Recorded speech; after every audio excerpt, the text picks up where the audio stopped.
אז בואו נדבר על איך הכסף שלכם עובד היום באינטרנט ואיך הוא יכול אולי לעבוד יותר חכם בשבילכם. נתחיל עם האסטרטגיה השיווקית.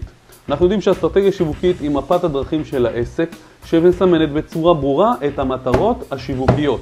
אבל בקיצור ממנה אנחנו נחלץ את הטקטיקות למימוש שלה.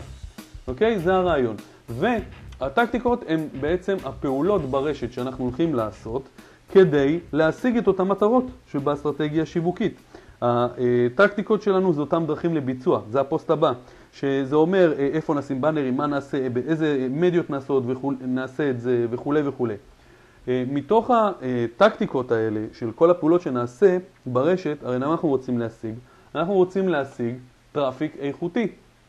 טראפיק איכותי זה אומר לקוחות פוטנציאליים, זה אומר קהל יעד יותר מפולח שהוא פוטנציאלי לביצוע תכלס רכישה. עכשיו, משם אנחנו רוצים ליצור מחירות. מחירות זה החלק הכי חשוב בעצם שלנו, תכף נבין מה העניין איתו. ממחירות זה פידבק ואופטימיזציה, בודקים מאיפה הגיע כסף וכו', בודקים איזה כלים היו הכי טובים, ולפי זה יודעים איך להמשיך ולהשקיע. עכשיו, מה הבעיה פה? אסטרטגיה שיווקית, אוקיי, אנחנו יודעים שהיא להגדיל את המחירות, אוקיי? להוביל את הקשר ואת הערך המוסף והדיאלוג הפתוח וכו'. כל הרעיון של לעבות את הקשר עם אותם לקוחות, נכון? עם אותו טראפיק איכותי.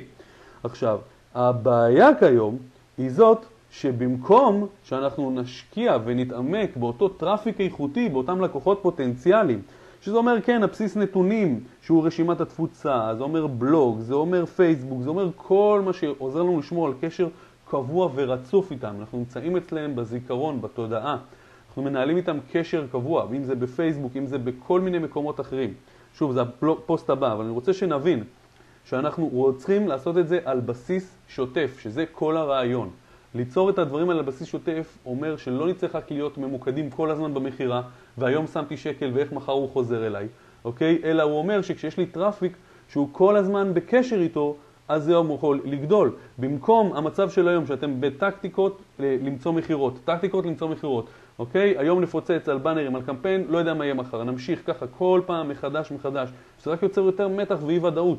שיהיה לכם טראפיק איכותי וקשר איתו, העיניים שלכם, שהן במקום להיות מכוונות למחירות, יהיו מכוונות לאותו טראפיק איכותי. אותו לופ שאתם יוצרים איתו קשר, ייצור לכם קהילה, ייצור יחסים, ייצור תקשורת על בסיס קבוע, שהיא תיתן לכם בסופו של דבר יותר מחירות, שזה הרי החלק הכי חשוב.